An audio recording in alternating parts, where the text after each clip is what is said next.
Assalamualaikum warahmatullahi wabarakatuh.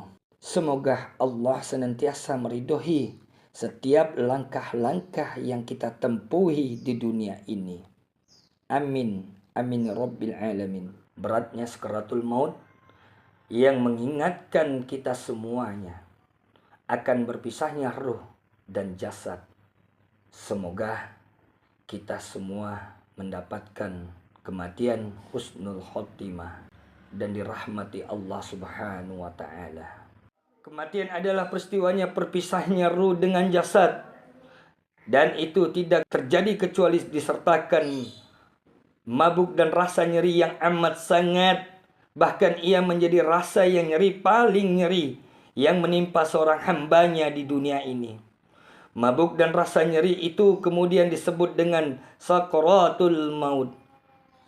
Tak heran sakaratul maut menjadi sesuatu yang paling ditakuti dan selalu dijauhi setiap makhluk yang bernyawa, sebagaimana yang digambarkan di dalam Al-Quranul Karim. A'udzubillahi minasyaitonir rajim. Bismillahirrahmanirrahim. Wa ja'at sakaratul maut bil haqq.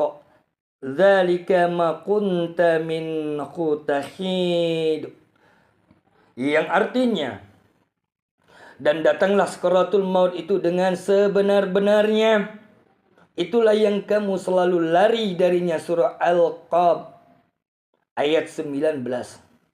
Banyak ayat dan hadis yang menggambarkan betapa beratnya sakaratul maut, terutama yang dialami oleh hamba-hamba yang zalim dan ahli maksiat. Beratnya kematian yang juga tergambarkan dari perbincangan singkat antara Sayyidina Umar ibnu Khattab dengan Ka'ab, pria yang pernah menjabat sebagai khalifah kedua itu bertanya, "Wahai Ka'ab, sampaikanlah kepadaku tentang kematian." Ia menjawab, "Wahai Amirul Mukminin, maut itu bagaikan sebuah pohon yang banyak durinya dimasukkan ke dalam perut Ibnu Adam. Setiap duri memegang satu urat darinya, kemudian ditarik sekaligus oleh seorang laki-laki yang sangat kuat. Maka terputuslah semua urat yang menyangkut pada duri. Tertinggallah urat-urat yang tersisa. Kemudian saat menghadap sakaratul maut, Amir Ibnu Al-Asya pernah ditanya oleh putranya tentang gambaran kematian. Ia menjawab, "Demi Allah, dua sisi tubuhku seakan-akan berada dalam hempitan. Napasku seakan-akan keluar dari lubang jarum, dan sebuah dahan yang berduri ditarik sekaligus dari ujung telapak kaki hingga ujung kepalaku." Bahkan beratnya kematian juga dirasakan oleh para nabi. Hanya saja menurut Imam Qurtubi, bagi mereka beratnya kematian memiliki dua keistimewaan. Keistimewaan yang pertama adalah menyempurnakan keutamaan mereka dan mengangkat derajat mereka. Dan beratnya kematian mereka bukan berarti sebuah kekurangan atau celaan. Sebab manusia yang paling berat ujiannya adalah para nabi. Kemudian orang-orang yang di bawahnya mereka. Keistimewaan yang kedua adalah memberitahu makhluk atau umat akan bertanya kematian.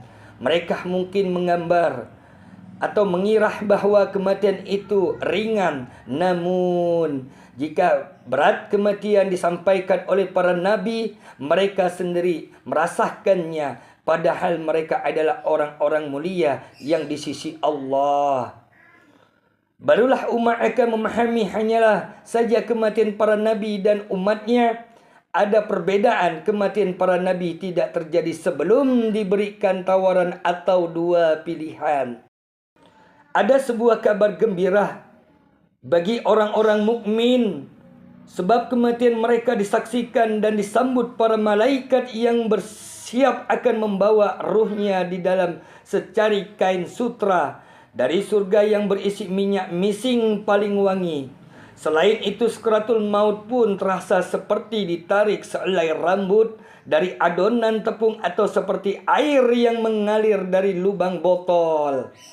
Ketika seorang hamba sudah sampai ajalnya, ia akan didatangi para malaikat dari langit. Mereka datang dalam rupa yang terbaik dan akan menepati sembuhan tempat yang terbaik, seraya mengenakan pakaian yang terbaik pula. Wajah mereka putih berseri-seri seakan mentari yang tengah bersinar. Di tangan mereka terdapat kain kapan dari surga untuk membungkus ruh sang hamba, lengkap dengan minyak wanginya yang akan mengharumkan ruh sang hamba. Tampak terlihat mereka duduk sejauh mata yang memandang, sementara orang-orang di sekitar mereka sama sekali tidak melihat kejadian apa-apa. Tak lama berselang, datanglah malaikat maut dan duduk dekat kepala sang hamba. Dia berkata kepada ruh sang hamba, "Ya ayyatuhan nafsul mutmainnah, ji'i illa rabbi diyatan maradiyat." Yang artinya, wahai jiwa-jiwa yang tenang, keluarlah kepada Tuhanmu dalam keadaan ridah dan ridahilah. Surah Al-Fajr ayat 27 sampai 28. Ruh pun tak bisa menunda perintah itu. Ia perlahan mengalir keluar dari jasad seperti keluarnya air yang berisi dari jernih dari mulut botol air. Namun seiring-iringnya sakaratul maut bagi seorang mukmin tetap terasa cukup berat. Hal itu tampak dari cucuran keringat di keningnya. Demikianlah seperti yang diungkap di dalam riwayat At-Tirmizi dari Buraidah, Rasulullah SAW menyatakan, "Al-mu'minu yamutu bi'araqil jamin." Yang artinya, orang-orang mukmin itu meninggal dengan keringat yang dingin. Keringat tersebut merupakan ungkapan dari beratnya kematian. Ada pula yang mengatakan sebagian tanda baik kematiannya. Sementara Ibnu Malik mengatakan bagi seorang mukmin pun kematian itu tetap terasa berat, sehingga ia berkeringat di keningnya demi membersihkan dosa-dosanya atau menambah ketinggian derajatnya di hadapan Tuhan. Demikianlah gambaran beratnya kematian dan sakaratul maut. Dan itu akan dialami oleh setiap yang bernyawa. Semoga saja kita semua diwarisi kematian husnul khatimah dan diberi keringanan dalam menghadapi sakaratul maut. Amin, amin, amin ya Rabbil Alamin.